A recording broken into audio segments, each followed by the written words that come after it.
Yeah, I love reading poetry that's kind of full of fire. So I'll go to a small independent bookstore, usually used bookstore, and go in and pick up a book for $3 and read it as quickly as I can and write something in response to that. It's like homework. It's like me talking back and forth with that other poet. And it could be somebody like Kim Adonisio, who has this kind of confessional vein going on that goes back to people like Lowell, Plath, Sexton, Maxine Kumin, etc. And I love kind of riffing off of what somebody else has to say on the page. I also do that with visual art. I'll go to a gallery and write something in response to 2 or 3 things as homework. I'm going to write these before I go home. I'll also go to a jazz club and bring a notebook with me, often an art notebook that just has blank pages, and I'll fill 4 or 5 of those while I'm listening, some to what I'm hearing, but some that goes back to memories that are related to the tune I'm hearing, or just watching the people around me. And so I love giving myself that kind of artistic homework, a kind of desert island activity to do, to commune with and speak to my fellow artists. Alright, I'm Kevin Ravis, and this is Andrew McHenry, and we're going to do my poem, Lisa's Flying Electric Piano.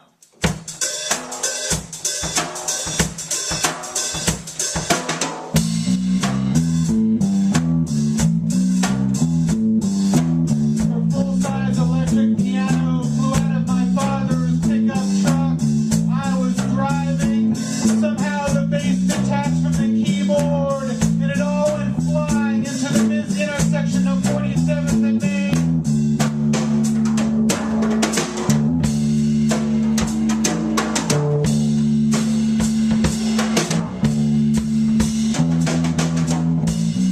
No one hit it, and Lisa said, let's just throw it into this dumpster when we had carrying it out of the road.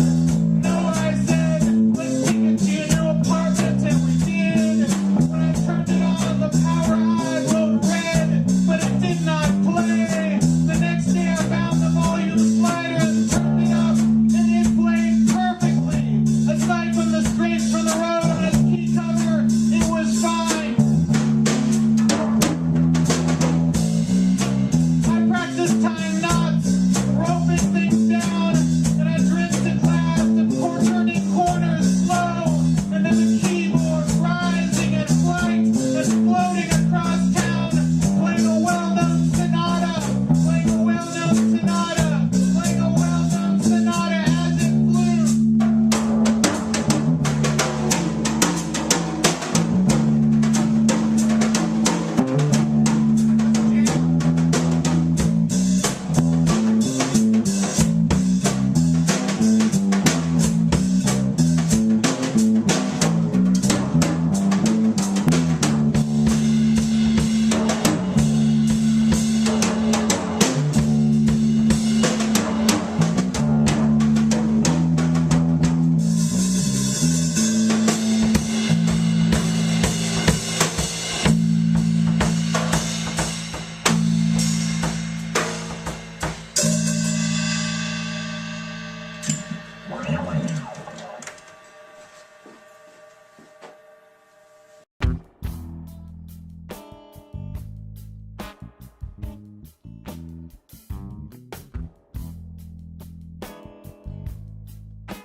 I was born in Merriam, Kansas, which is near Shawnee, and I grew up in Shawnee. Shawnee was smaller back then. You could walk down to the grocery store, and there would be big pieces of meat hanging from the top of the ceiling, and you could take your bottles in and exchange them. And there were cows that would come up to the baby pool. Now it's all been developed, and there are houses everywhere. But I was born there, July 31st, 1974. I moved in to live in the city, in Kansas City. I went to the University of Missouri, Kansas City, and I would go out to jazz clubs every night of the week that I could, including Wednesday nights. Sometimes we go to 6 to 8 places a week and sit in and be a part of jazz culture, and I really love that. I've been here in Emporia since January 2005, and I love it here. I love how There's a vibrant artistic community, including visual artists, people in theater, music, etc. And you can also make your own. It's a small enough place that you can gather artists and musicians together and do something. I run a thing on First Fridays where I run an open mic. About 30 to 50 people show up. It's poets, stand-up comedians, musicians, actors, etc. And we spend about an hour to 2 hours sharing our work and communing as artists.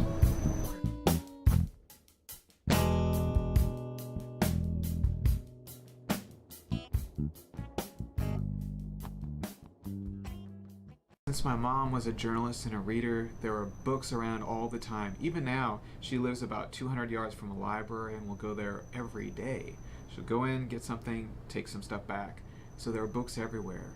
I was also into jazz because in middle school, once a week, a jazz musician would come in, Doug Towley, and he would teach us all. He would play something on the saxophone. There'd be no music anywhere. Sometimes he'd even turn off the lights so we couldn't see. That way we wouldn't be reading. And he would play, and he'd say, you play that back on clarinet, you on flute, and you on drums too. So he got us into jazz. And we would go and see him in Kansas City play out. And eventually, I was hanging out at a music archive called the Mar Sound Archive at the University of Missouri, Kansas City.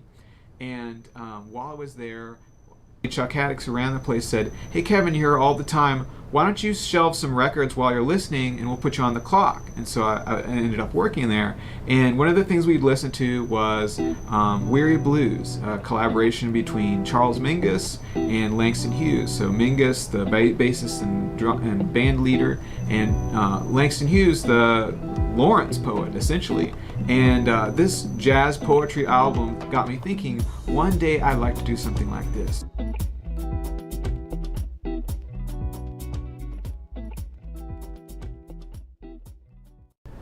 Oh, I love poetry. I love how you can get at the heart and intellect of someone, living or from hundreds of years ago, by reading a poem.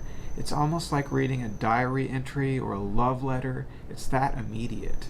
So folks like Walt Whitman got me into this, Emily Dickinson, reading their work, but I also love contemporary poets like Amy Nez, Naomi Shihab-Nye, Thomas Lux, Kim Adonisio, Dorianne Locks. These are living, vibrant poets who bring us into their way of thinking and feeling and help us to see the world in a new way. You know, there are poets who show you a mirror, who show you yourself in new ways, and there are also poets who are windows, who show us something completely new that we've never experienced. And I love that you can get both of those things happening in a poem.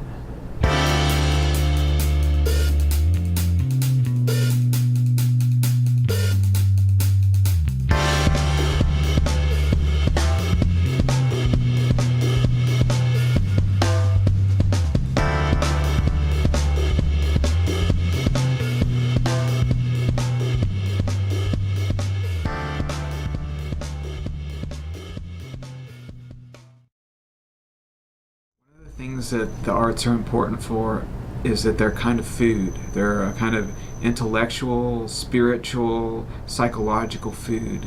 They help us to keep going.